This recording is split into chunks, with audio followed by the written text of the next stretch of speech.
하나님 말씀 봉독하도록 하겠습니다. 누가복음 19장 1절에서 10절까지 말씀 우리 한 절씩 교독하시도록 하겠습니다. 누가복음 19장 1절에서 10절까지 말씀 우리 한 절씩 우리 교독하도록 하겠습니다. 1절 말씀 제가 먼저 봉독합니다. 예수께서 여리고로 들어가 지나가시더라.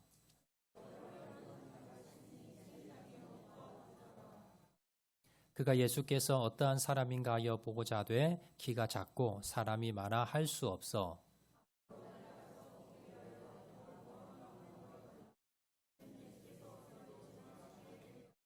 예수께서 그곳에 이르사 쳐다보시고 이르시되 삭개오야 속히 내려오라 내가 오늘 내 집에 유하여야 하겠다 하시거늘 무사람이 보고 수군거리 이르되 저가 죄인의 집에 유하러 들어갔도다 하더라.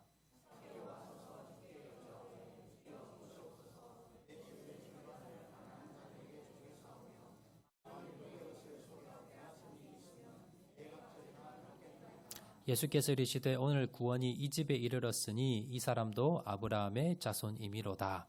인자가 온 것은 잃어버린 자를 찾아 구원하려 함이니라. 아멘. 옆에 분 한번 인사하실 때 잘 오셨습니다. 은혜 많이 받읍시다. 옆에 분 한번 인사해 주시기 바랍니다. 감사합니다. 지난 6월 3일 날 우리나라 전국에서 지방선거가 있었습니다. 근데 여러분 다 아시는 대로 투표지가 부족해서 여러 곳에서 투표를 하지 못했어요.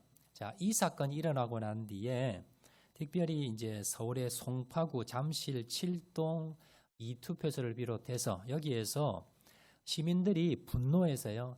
2박 3일 동안 여기서 이제 시위를 하게 됩니다. 경찰이 이제 해산을 시키자 이들이 어디로 갔느냐 하면 올림픽 옆에 있는 올림픽 공원 핸드볼 경기장 거기에 이제 집결해서 사진 한번 띄우시겠습니까? 이렇게 이제 집회를 하고 있는데 오늘까지 하고 있습니다. 지금 20여일 가까이 지나고 있는데 근데 여러분 집회하면 우리가 많이 봤죠. 태극기 부대 아니면 촛불 집회 이렇게 많이 봐서 그렇게 집회하는 게 이상적이지 않는데 이번 집회 특징이 있어요. 한번 다시 사진 한번 띄워주시면 저기 보면 이제 이렇게 피켓 들죠. 피켓이 보면 다 자기가 손으로 만든 거예요. 예전에 집회 보면요, 다 이래 단체로 이렇게 만들어줘요. 그래서 이렇게 특별한 이런 단체에서 만들어서 나누어 주어서 이렇게 그걸 가지고 하는데 이번 집회 특징이 보면 자기 손으로 그리고 저기 참여한 사람들이 극우 단체나 아니면 진보 이렇게 강성 이런 노조나 여기에서 온 게 아니라요. 일반 시민들. 그래서 청년들이 주류고요. 그리고 또 보면 유모차를 끌고 온 주부들 그리고 또 자영업자들 또 직장인들이 휴가 내고 지금은 좀 많이 줄었지만 저 집회가 사실 숫자는 그렇게 많지 않지만 특징적인 게 뭐냐면 일반 시민들이 나와서 자진해서 나와서 일반 이제 많이 좀 극우 단체나 아니면 이런 그 집회 전문하는 단체들이 오면 좀 이들이 좀 거리를 둡니다. 그러면서 이런 시민들이 와서 집회했다는 거예요. 인터뷰를 했어요. 왜 이렇게 직장도 휴가 내고 또 가게도 문 닫고 주부들 청년들이 왜 이렇게 와서 집회합니까? 물어봤더니 그 이유가 뭐냐면 너무 분노. 너무너무 화가 나서 나왔습니다. 뭐가 그래 화났습니까? 하니까 이 대한민국에 정의롭지 못하다는 거예요. 공정하지 못하다는 거예요. 이 대한민국이 지금 그 선관위 사태 이게 하나 때문이 아니라 지금까지 대한민국이 정의롭지 못하고 공의롭지 못하고 그리고 정당하지 못하고 공평하지 못하다.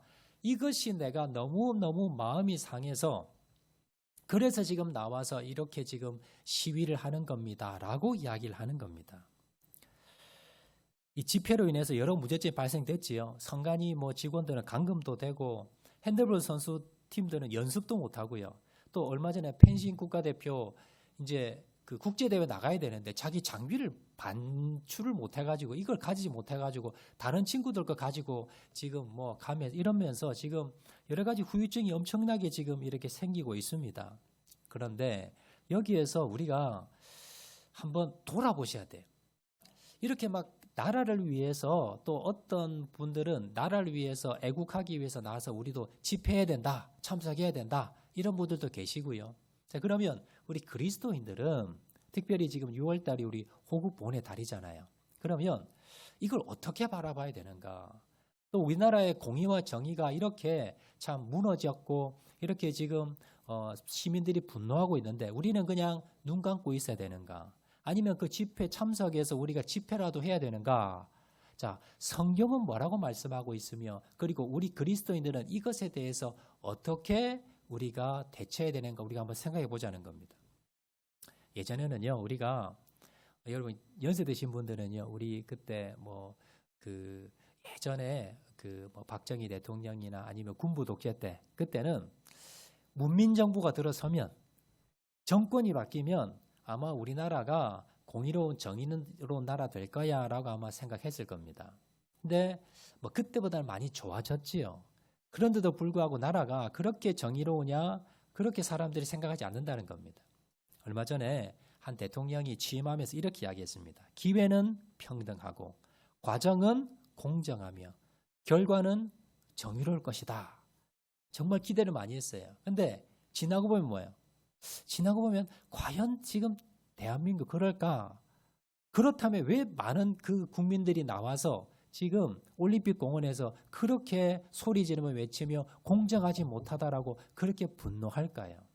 아직 대한민국은요, 공정하고 정의로운 사회가 아니라는 뜻입니다.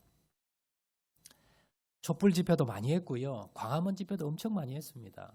그렇게 집회를 많이 했는데도 왜 그러면 달라지지 않을까? 정권도 바뀌고 여러 가지 정책도 많이 했는데 왜 그러면 이렇게 정의롭고 공의로운 나라가 되지 못했을까? 그걸 우리가 고민하면서요. 자, 그리스도인으로서 우리는 어떤 시각을 가지고 어떤 관점으로 우리가 이런 일들을 바라봐야 되고 그리고 성경은 뭐라고 말씀하고 있는가? 이걸 한번 우리가 돌아볼 건데요. 자, 그러면 우리가 이 나라를 사랑하는 마음으로 공정한 나라, 정의로운 나라를 만들기 위해서 성경은 뭐라고 말씀하고 있는가? 먼저 첫 번째 우리가 성경에서 우리가 공의로운 나라 만들기 위해서 첫 번째 성경이 말씀한 것은 뭐냐? 바로 모든 사람이 예수님을 만나야 된다라는 것을 말씀하고 있습니다. 자, 정치권에서요. 정말 정의롭고 공의로운 나라를 만들기 위해서 여러 가지 법과 제도를 고쳐야 된다. 정치권에서는 물론 당연히 자신들이 하는 일이 이겁니다. 지금 우리나라 보면요. 양극으로 갈라져 있어요. 극좌와 극우. 그러면 강성 지금 그 민주당을 대표하는 지금 집권당이지요. 지금 정부에서는 뭘 지금 추진하려느냐. 여러분 TV 보면 제일 많이 나오는 게 뭐냐면 검찰개혁입니다. 검찰청을 없애고 그리고 검찰을 개혁하고 그래서 이렇게 해서 뭐 기소 뭐 이런 수사 이걸 분리해야 된다. 자, 그러면 공정한 사회가 될 것이다. 이게 지금 집권 여당에서 정폭적으로 지금 추진하고 있는 내용입니다. 반대로요. 그러면 보수 진영 어떤가? 강성 보수 진영은요. 뭘 주장하느냐 하면 선거 부정을 계속 얘기합니다. 예전에 윤석열 대통령이 계엄을 일으켰잖아요. 그 이유가 뭐예요? 부정선거. 부정선거를 했기 때문에 이걸 지금 드러내야 된다라고 해서 선관위를 그때 이제 그런 여러 가지 역사적 배경이 있습니다. 그래서 아주 그 강성 보수 진영은 뭘 외치냐면 지금 선거가 오염이 됐다. 선관위가 지금 문제다. 이거 뜯어 고쳐야 되고 이거 바꿔야 된다. 그래서 부정선거를 지금 이야기합니다. 자, 그러면 여러분 우리 대한민국이요. 검찰청을 없애버리고 그리고 선관위를 없애버리고 개혁하면 그럼 우리 대한민국이 정말 정의로운 나라, 공의로운 나라가 될까요? 백성들이 별로 그렇게 호응하지는 않습니다. 왜냐하면요. 자, 지금까지 뭘 바꾸면 이렇게 될 것이다. 특히 여러분 입시제도 같은 경우요. 우리 대한민국이 지금 수십 년 전부터 이런 제도, 저런 제도 했지만 그러나 결론적으로 지금 우리나라 현실 보면요. 입시제도가 정말 바람직하다라고 생각하지 않습니다. 그래서 여러분 검찰청이 개혁이 돼도 그리고 선관위가 개혁이 돼도 그래도 별로 대한민국이 그렇게 나아지겠다라고 생각하는 국민들은 별로 없더라는 거예요. 여기서 핵심이 뭡니까? 법과 제도가 물론 여러분 우리가 개혁이 되어져야 되고 바뀌어야 되지만 그러나 그보다 더 중요한 게 뭡니까? 법과 제도를 운영하는 사람이 바뀌어야 된다는 거예요. 사람이 바뀌지 않으면 아무리 좋은 법이 있다 하더라도 그 법을 적용하는 사람들이 바뀌지 않으면 그 법은 뭐예요? 무용지물인 거예요. 아무리 좋은 법이 있더라도 그 법을 가지고 집행하는 사람들이 지금 정직하지 못하고 공의롭지 못해요. 그러면 결국 뭐예요? 그 법은 아무 소용이 없더라는 겁니다. 자, 그래서 결론적으로 공의롭고 정의로운 세상을 만들기 위해서는 지금 그 법을 집행하는 사람, 그리고 그 법을 따르는 모든 우리 대한민국 백성들이 어떻게 해야 돼요? 바뀌어야 된다는 거예요. 공의로운 사람으로 바뀐 사람이 공의로운 법을 적용할 수 있지. 아무리 법이 좋아도 공의롭지 못한 사람이 그 법을 가지면요, 또 뭐예요? 악용하고 또 이 사회가 정의롭고 공의롭고 평등한 세상이 되지 못한다라는 겁니다. 자, 그러면 우리나라 국민들이 또한 법을 집행하는 모든 사람들이 정의로운 공의로운 사람으로 바뀌려면 그러면 어떻게 해야 되는가? 그러면 아무리 입시제도를 고치고 아무리 교육열이 높아도 사람이 바뀌지 않더라는 겁니다. 오늘 본문에 보시면요, 완전히 사람이 정의롭지 못한 사람이 정의로운 사람으로 바뀌는 내용이 나와 있어요. 자, 오늘 본문에 보시면 자, 9절 말씀 보시면요, 한 사람이 등장하는데 다 같이 한번 읽어보겠습니다. 시작. 삭개오라 이름하는 자가 있으니 세리장이요 또한 부자라. 자, 지금 한 사람이 등장하는데 이 삭개오라는 사람이 완전히 바뀌게 됩니다. 그런데 이 삭개오라는 사람을 어떻게 소개하고 있느냐? 자, 세리장이요 부자라 이렇게 표현하는데 이 말은 뭐냐면 그 당시 2000년 전 이스라엘은요, 로마의 식민지 하에 있었습니다. 자, 로마의 식민지 하에서 가장 불의한 사람, 가장 정의롭지 못한 사람, 가장 손가락질을 받는 사람이 누구냐? 세리입니다. 세리는 뭐예요? 오늘날 세관원이에요. 세관. 세금을 징수하는 사람인데, 자, 이렇게 세금을 징수해서 이 세금이 어디로 갑니까? 로마로 갑니다. 그래서 지금 자기 나라에 쓰는 것이 아니라 지금 통치하고 있는 로마로 이 돈이 가게 되는데, 그런데 이 돈을 세금을 내는데 가장 부정직하게 걷는 사람이 세리들입니다. 원래 정해진 돈이 있어요. 그런데 공권력을 가지고 자기가 원하는 만큼 자기가 하고 싶은 대로 뜯어낼 수 있는 권한을 가진 사람이 세리들입니다.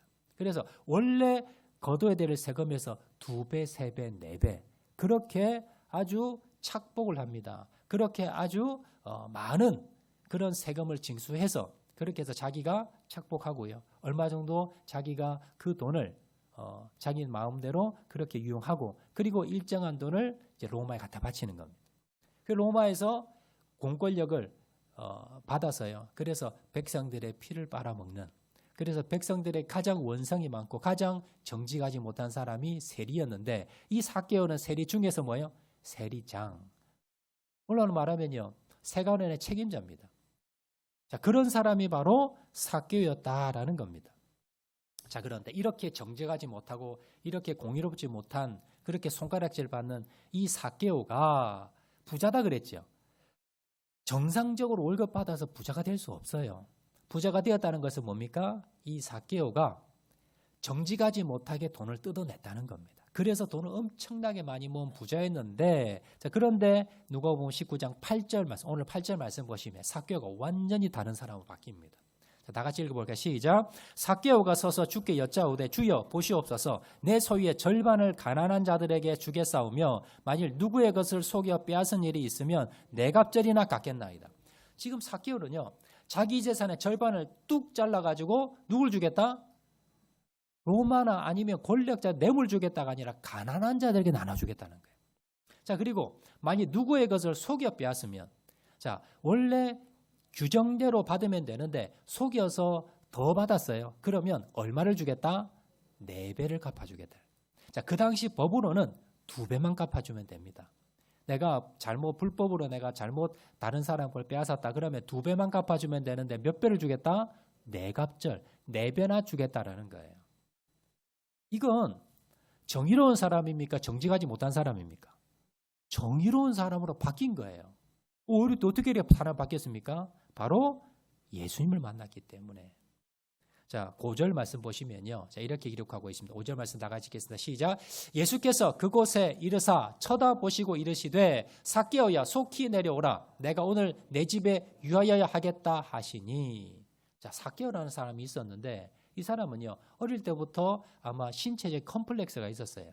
많은 사람이 놀림 받으면서 내가 저 사람보다 뛰어나야지. 그러려면 뭐가 있어야 된다? 돈이 있어야 된다. 근데 그 당시 돈을 벌 수 있는 아주 제일 좋은 방법이 뭐예요? 세리가 되는 거예요. 그래서 열심히 공부해서 세리가 됐습니다. 그래서 악착같이 뭐예요? 악착같이 세금을 뜯어내어서 그래서 부자가 된 거예요.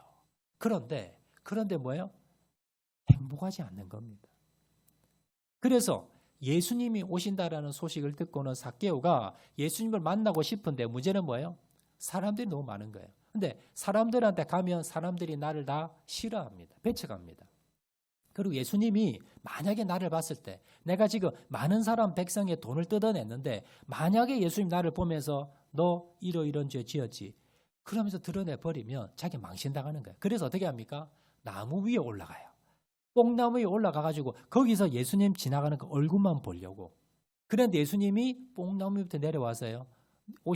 앞에 오시더니 삭개오를 쳐다보면서 내려오라는 거예요. 그러면서 뭐예요? 내가 이 집에 내가 너 만나러 여기 왔다는 거예요. 내가 너 만나고 싶다는 겁니다. 자, 이렇게 여리고에 예수님은 삭개오 만나기 위해서 오셨고요. 그리고 삭개오는 예수님 얼굴만 보고 싶었는데 예수님이 찾아오신 거예요. 그리고 예수님을 만난 겁니다. 그리고 집에 모신 거예요. 그리고는 삭개오가 바뀐 거예요. 가장 정의롭지 못한, 가장 불의했던 사람, 삭개오가 어떤 사람이 됐어요? 가장 정의로운 사람, 가장 정직한 사람, 가장 존경받는 좋은 사람으로 바뀌었다는 겁니다. 이렇게 바뀌었던 핵심적인 이유는 예수님을 만났기 때문에 예수님을 만나고 이렇게 바뀌었다는 겁니다. 우리나라 정치사를 보면 특히 대통령들을 보면요. 참 불행한 대통령이 많았습니다. 부하의 총에 맞아 죽은 대통령도 있고요.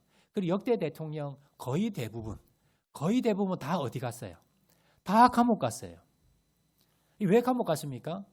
부정을 저질렀기 때문에 대통령의 자리에 있으면서 부정을 저지르고 잘못한 일을 했기 때문에 뭐예요? 거기에 재판을 받아서 다 여러분 감옥에 간 겁니다. 우리나라 사회는요. 조금이라도 정치인들이 워낙 잘못하는 사람이 많으니까 아마 그런 것 같아요. 그래서 정치인들이 조금이라도 뭐 문제가 있잖아요. 말을 잘못하고 아니면 실수를 하고 죄를 저지르고 그러면 국민들이 가만히 있지 않습니다. 들고 일어납니다. 그리고는 뭡니까? 감옥에 집어넣어야 돼요. 벌을 줘야 됩니다. 그래야 백성들이 뭡니까? 원성이 잦아들어요.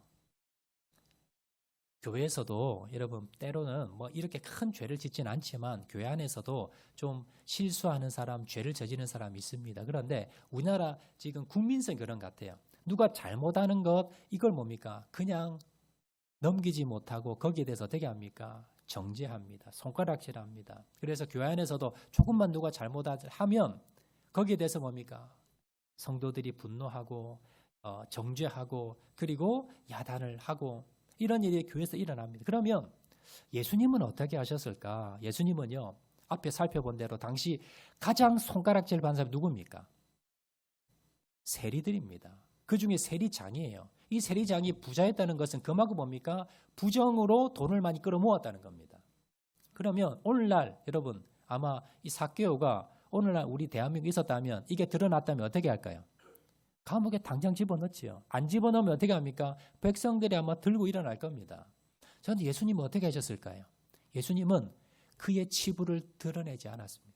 네가 무슨 돈으로 지금 부자 됐냐? 너 얼마 착복했냐? 너 어떤 잘못 저질렀느냐? 그걸 드러내지 않고 어떻게 합니까? 내가 네 집에 유하여야 하겠다. 그리고 너도 아브라함의 자손이다. 그리고 네가 구원받아. 네 집에 구원이 이를 것이다. 라고 하면서 예수님이 뭐예요?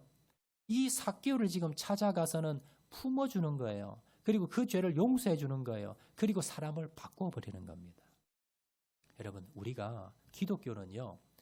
물론 뭐 사회에서 이렇게 하라는 건 아닙니다. 죄 지은 사람을 무조건 덮어주고 용서해 주라는 거 아니에요. 그럼 분명히 재판도 받아야 되고 벌을 줘야 되지만 우리 그리스도인들은 그 사람을 어떻게 바라봐야 돼요? 죄인들을 바라보면서 정죄하며 손가락질하며 저 사람에 대해서 분노하는 것이 아니라 그 사람을 변화시키고 용서하고 새 사람 만드는 것, 이것이 뭡니까? 이것이 하나님의 관점이고 우리 그리스도인들이 바라봐야 될 눈이라는 걸 여러분 기억을 하셔야 됩니다. 여러분, 세상을 바꾸기 위해서는요, 감옥을 많이 짓고 죄 지은 사람 여러분 감옥에 집어넣고 벌받게 하고 그런다고 세상이 달라지지는 않습니다. 지금까지 여러분 우리 역대 대통령을 다 감옥에 집어넣고요. 그리고 부정부패한 사람들 여러분 다 벌을 줬는데 그러면 우리나라 사회가 공정해졌습니까? 물론 거기에 대해서 두려움은 가지지만 그러나 근본적으로 바뀌지는 않았다는 거예요. 여러분, 예수님이 어떤 방법을 쓰셨는가를 우리가 아셔야 됩니다. 여러분, 예수님은요 2000년 전에 이 땅에 오셔서 불의한 사람 너무 많았습니다. 그리고 여러분 세상 사람들이 손가락질하는 사람 많았습니다. 근데 그런 사람만 찾아다니셨습니다. 예수님은요 어떤 사람을 찾아다녔습니까? 예수님은 제일 먼저 여러분 가장 손가락질하고 도덕적으로 여러분 문제가 많은 장녀들을 찾아갔습니다. 그리고 그 당시 혼혈민족으로 이스라엘 백성들이 같은 민족 취급도 하지 않는 사마리아인들을 찾아갔습니다. 그리고 예수님은요 영적 육적으로 저주받았다고 하는 문둥병 환자들, 장애자들 이런 사람들을 찾아갔고요. 그리고 민족의 배반자고 가장 뭡니까? 손가락질 받는 세리들을 찾아갔습니다. 찾아서 뭘 하셨어요? 그들을 품어주셨어요. 그들을 용서해 주셨어요. 그들을 구원시켜 주셨고요. 그들을 변화시켜 주었습니다. 여러분, 우리 그리스도인들이 그 일을 해야 된다는 거예요. 이 나라 민족을 정의로운 세상 만들기 위해서 여러분 뭐 경찰이나 뭐 검찰이나 뭐 이런 분들이야 사실 뭐 범죄 잡아서 여러분 벌을 주는 게 맞지요. 그렇지만 우리도 그걸 하는 건 아니라는 겁니다. 우리도 나가서 여러분 집회하면서 집어넣어라, 감옥에 넣어라 하면서 집회하고 나가서 여러분 같이 여러분 집회에 참여하고 이것보다 그리스도인들이 해야 될 건 뭐냐면 그 죄인들을 찾아가서 변화시키는 겁니다. 그분들에게 예수 믿게 하는 거고요. 그분들이 예수님을 만나게 하기 위해서 복음을 전하는 것. 이것으로 세상을 바꾸는 사람들이 그리스도인들이고 교회 다니는 사람이라는 걸 여러분 기억을 하셔야 됩니다. 그래서 세상을 바꾸는 방법은 좀 늦을 수도 있지만 좀 답답할 수도 있지만요. 가장 세상을 바꾸는 첫 번째 비결은 뭐냐면요. 믿지 않는 모든 자들에게 복음을 전해서 그들이 예수님을 만나게 하는 것. 이것이 바로 세상을 공의롭고 정의로운 세상을 만드는 비결이라는 것을 여러분 기억하시기 바랍니다. 두 번째입니다. 세상을 공의롭고 정의로운 나라로 그러한 백성으로 만들 수 있는 두 번째 비결은요. 이들을 진정한 그리스도인으로 변화시켜야 됩니다. 여러분 예전에 비해서 요즘 교회 다니는 사람들이 요즘은 최근에는 좀 줄어들었지만 그러나 뭐 60년대 70년대에 비해서요. 우리나라에 교회 믿는 예수 믿는 사람들이 많이 늘었습니다. 800만 정도로 추측을 하는데요. 국회에서도 보면 여러분 국회의원 중에 3분의 1이 그리스도인이고요. 여러분 우리나라의 한 4분의 1 정도는 아마 그리스도인은 4분의 1에서 5분의 1 정도 많은 그리스도인들이 이 세상에 많이 있습니다. 예수님 만난 사람이 많이 있어요. 자, 그런데 왜 세상은 그렇게 정의로운 세상이 되지 않고 있는가? 왜 그렇게 세상은 빨리 바뀌지 않는가? 그게 아마 의미일 겁니다. 예전에 여러분 연세 드신 분들 아마 아실 겁니다. 대도 조세형이라고요. 사진은 주제됐습니다. 예. 연세 드신 분들 다 기억하시죠? 70년대, 80년대 엄청 유명했던 사람입니다. 도둑은 도둑인데, 근데 문제는요, 도둑놈인데 국민들이 다 박수 쳐줬어요. 다 좋아했어요. 왜냐하면 이분이 고아로 태어나서요, 고아원에 자랐다가 15살 때부터 물건을 훔치기 시작합니다. 근데 그냥 물건 훔치기 나중에 70년대, 80년대 유명해진 게 뭐냐면 어떤 집을 터냐면요, 국회의원, 검찰총장, 아니면 무슨 대기업 그 임원들, 그 다음에 고위 간부들, 요런 집만 털어요. 근데 문제는 또 요런 집만 터는데 그 집에서 털잖아요. 털어서 이걸 어떻게 하냐면 가난한 사람에게 나눠줘요. 다는 아니고 일부를 나눠줬대. 그러니까 자기가 철칙이 있어요. 그래서 뭐 그 외국인은 안 턴다. 왜냐하면 이 나라 망신이다. 뭐 그래서 그리고 또 가난한 집은 또 안 턴다. 그리고 또 자기의 수입의 35에서 40% 가난한 집에 나눠준다. 뭐 이렇게 자기 나름대로 또 밤에는 안 가, 낮에 가였고. 자기 나름대로 철칙이 있어가지고 그래서 이 신출기몰했어요. 그래서 수많은 집을 터는데 이 털렸던 사람이 신고를 못해요. 왜냐하면 이거 부정으로 자기들 돈을 모았거든요. 그래서 그때 뭐 물방울 다이아몬드 그거 이제 털어갔는데 이거 신고도 못하고 유명했잖아요. 그래서 인기가 엄청 좋았습니다. 그래서 결국은 잡혔어요. 잡혀가지고 그 15년형을 받았거든요. 그래서 15년을 청송교도소에서 감옥에서 수감이 됐는데 어떻게 했냐면 독방에 집어넣고 15년 동안 그리고는 손가발에 수갑을 다 채우고 15년 동안 독방에 집어넣습니다. 근데요. 여기서 이 대도 조서영이 거기서 예수님을 만난 거예요. 교도소 안에서. 그래서 출소하고 난 뒤에 이분이 완전히 다른 삶을 삽니다. 이제는 손 딱 씻고요. 그리고는 신학교 들어가서 이제 졸업을 하고 목사님이 됐어요. 그리고 전국을 다니면서 여러분 집회도 하고 설교도 하고요. 간증도 하고 또 뭐 우리나라 유명한 그 보안회사에 가서 이제 이렇게 하면 틀립니다. 이렇게 하세요. 이 자문도 해주고요. 아주 뭐 유명한 새가 됐어요. 자, 그런데 그러고 한 몇 년이 지나고 난 뒤에 충격적인 뉴스가 됩니다. 이분이 일본에 갔다가 일본에서 도둑질하다 잡힌 거예요. 이게 끝이 아니라요. 매년마다 도둑질합니다. 지금 80세가 넘었는데 최근에요. 2022년도에 용인에서 3천만 원 훔쳤다가 또 잡혔어요. 80이 넘어서. 지금 감옥서 가 있습니다. 이걸 보면서요. 야, 예수 믿어도 별 것 없구나. 아니, 예수 믿어 목사까지 됐는데도 뭡니까? 이 도둑질을 끊지를 못하는 거예요. 아직도 지금 도둑질하고 있습니다. 80이 넘어서도. 이걸 보면서 우리가 참 사람이 바뀌는 게 이게 쉽지가 않구나. 왜 예수 믿어도 사람이 바뀌지 않지? 우리 주위에 보면요. 교회를 30년, 40년 다녔다는데 그런데 행실이나 모습을 보면요. 세상 사람과 똑같습니다. 삭개오는 지금 예수님 만나고 이렇게 바뀌었는데 왜 우리는 바뀌지 않는가? 왜 이 땅에 그리스도인들이 800만이나 있는데 왜 세상은 바뀌지 않는가? 그 핵심적인 이유는요. 예수님 믿어서 내 영혼은 구원받았어요. 그런데 내 인격은 바뀌지 않은 겁니다. 수십 년을 교회 다녀도 아직도 뭡니까? 내 안에 가치관이 바뀌지 않는 거예요. 내 안에 욕심이 바뀌지 않는 겁니다. 오늘 여러분 삭개오 예수님 만났다는 게 중요한 게 아니라 예수님이 뭐라 그러십니까? 삭개오에게 오늘 내가 네 집에 유하여야 하겠다. 네 집에 들어가겠다는 말은 뭐냐면 네 집에서 하룻밤 내가 묵을 데가 자겠다는 게 아니라 네 마음속에 들어가겠다는 거예요. 네 마음에 뭐가 있냐는 겁니다. 삭개오는요. 자기 마음에 뭐가 있었어요? 돈밖에 없었어요.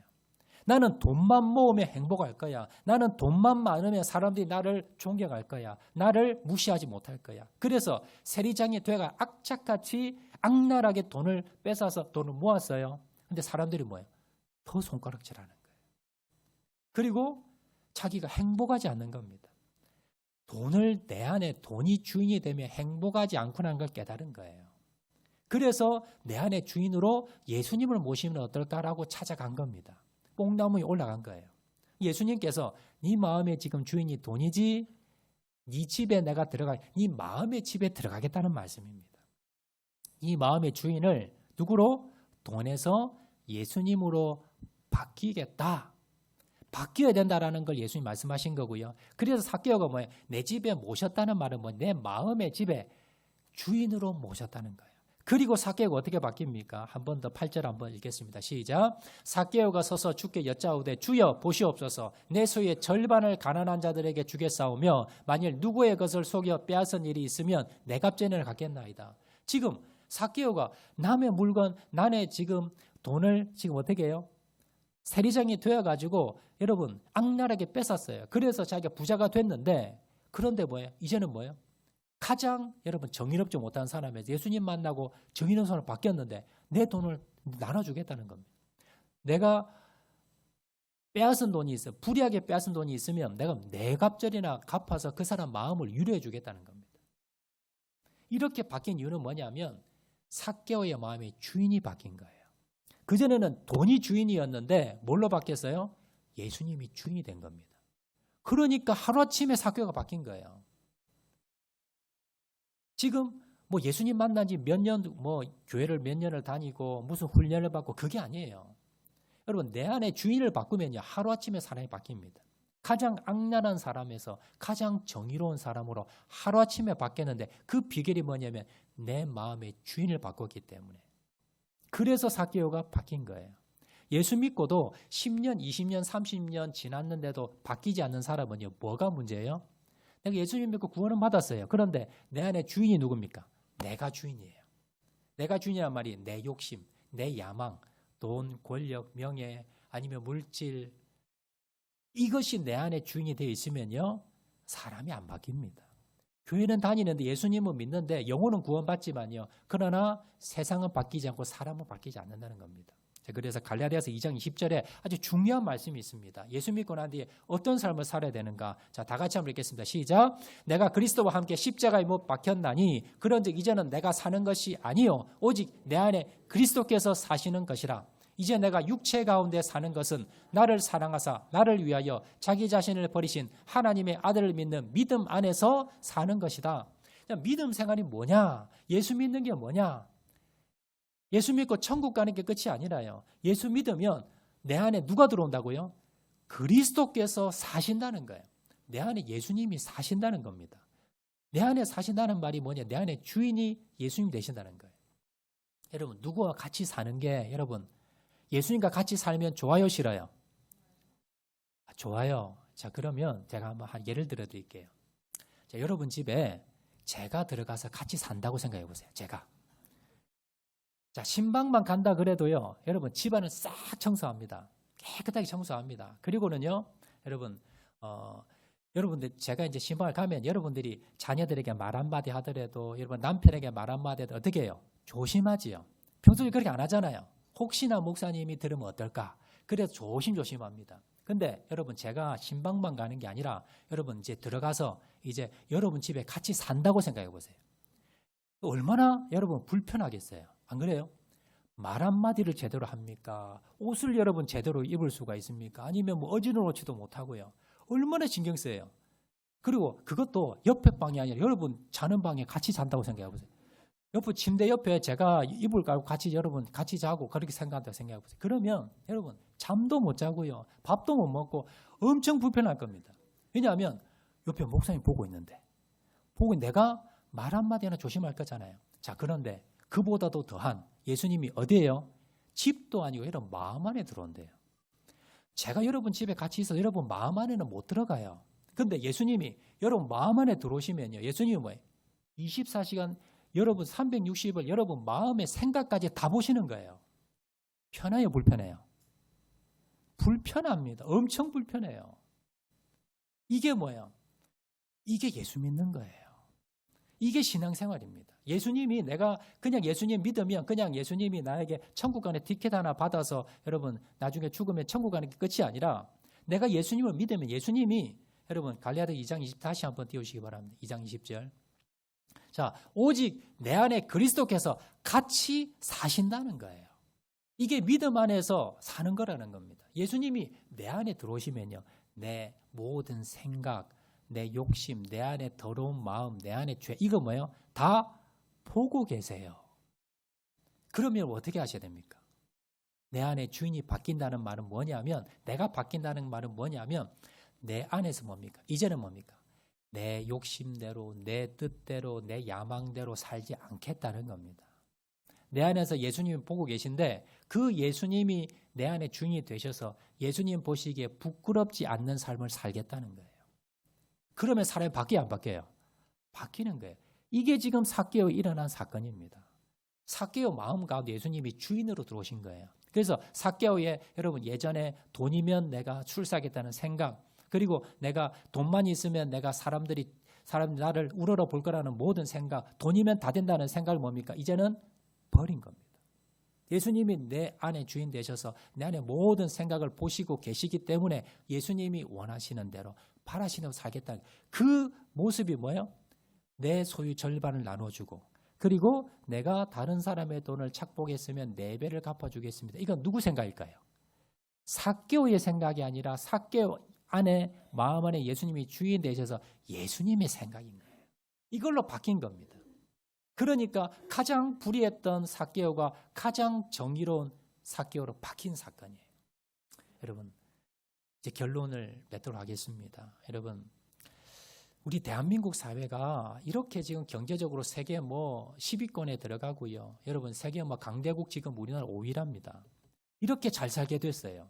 그런데 대한민국 백성들은요, 지금 성간이가 지금 이번에 실수는 했지요. 그런데 국민들이 지금 들고 일어나서 지금 우리도 사실은 뭡니까? 마음으로는 가서 집회하고 싶잖아요. 그런 마음이 다 대다수입니다. 대한민국이 공의롭지 못하고 공평하지 못하다고 다들 생각합니다. 힘 있는 사람, 그리고 권력 있는 사람, 이런 사람들이 뭡니까? 좌지우지하는 나라입니다. 어떻게 하면 여러분 정의로운 공의로운 나라 될 수 있을까요? 여러분, 아무리 집회 많이 해도요, 아무리 법 뜯어 고쳐도 사람이 바뀌지 않으면 결국 마찬가지입니다. 사람이 바뀌어야 되는데요, 첫 번째는 뭡니까? 예수님을 만나야 됩니다. 예수님 만난다고 교회 다닌다고 다 바뀌는 게 아니에요. 그 안에 누가 바뀌어야 돼요? 내 안에 주인이 바뀌어야 됩니다. 내 안에 예수님이 주인이 되셔서, 여러분들도요, 10년, 20년 교회 다녀도 사람 바뀌지 않는 사람들은요, 여러분 자기 욕심대로 사는 사람이에요. 내 안에 예수님이 나와 동행하고 같이 살다는 걸 여러분이 믿음으로 받아들이셔야 돼요. 그리고 내 이런 생각들, 그리고 내 이런 나쁜 생각들, 이런 것들이 하나님이 싫어하신다는 거 여러분이 느끼셔야 됩니다. 마음의 찔림으로. 이게 예수님이 주인 된 삶입니다. 그래, 그걸 바꾸고 내 안에 예수님께서 뭐라고 하시는지, 예수님이 무슨 뜻을 가지고 어떻게 하길 원하시는지, 그 마음에 따라 살아가는 사람. 그래서 우리가 그런 사람들, 불의한 사람들, 정직하지 못한 사람들, 여러분 법적으로 세상에서는 법으로 그 사람들은 감옥에 가고요, 그 사람들이 심판은 받아야 됩니다. 그렇지만 우리 그리스도인들은 뭡니까? 같이 손가락질하는 것이 아니라 그 사람을 찾아가서 손을 내밀어서 예수님을 만나게 하고요, 그 안에 주인이 예수님이 되도록 변화시키는 것. 그래서 내 주위에 있는 모든 자들에게 복음을 전하고 그들이 정말 예수님이 주인 되게 만드는 것, 이것이 바로 이 세상을 공의롭고 정의롭게 만드는, 여러분, 가장 핵심적인, 그리고 가장 여러분 확실한 그러한 방법이라는 것을 오늘도 기억을 하면서, 먼저 내가 예수님이 내 안에 주인 되셔야 되고요, 내 주위에 있는 사람들에게 복음을 전하고 그들도 예수님이 주인 되는 사람으로 만들 때 이 대한민국 사회는요, 공의롭고 정의로운 사회가 될 겁니다. 우리 가정도 그렇고 우리 교회도 그렇고 우리 모든 공동체가 이렇게 된다는 것을 기억을 하면서, 주님, 오늘도 내 옆에 있는 사람들에게, 사람들은 저 사람을 손가락질하지만 삭개오처럼 그렇게 손가락질하지만 내가 찾아가서 복음을 전하고 예수님 만나게 하고, 또 예수님만 만나는 것이 아니라 그 안에 주인을 예수님으로 바꾸는 그 사명을 감당하고 나가겠습니다. 오늘도 결단하시고 나가시는 저와 여러분 되시기를 주의 이름으로 축원을 드립니다. 말씀 생각하면서 찬양하도록 하겠는데요, 이 땅의 동거선 안가북 우리 찬양하도록 하겠습니다.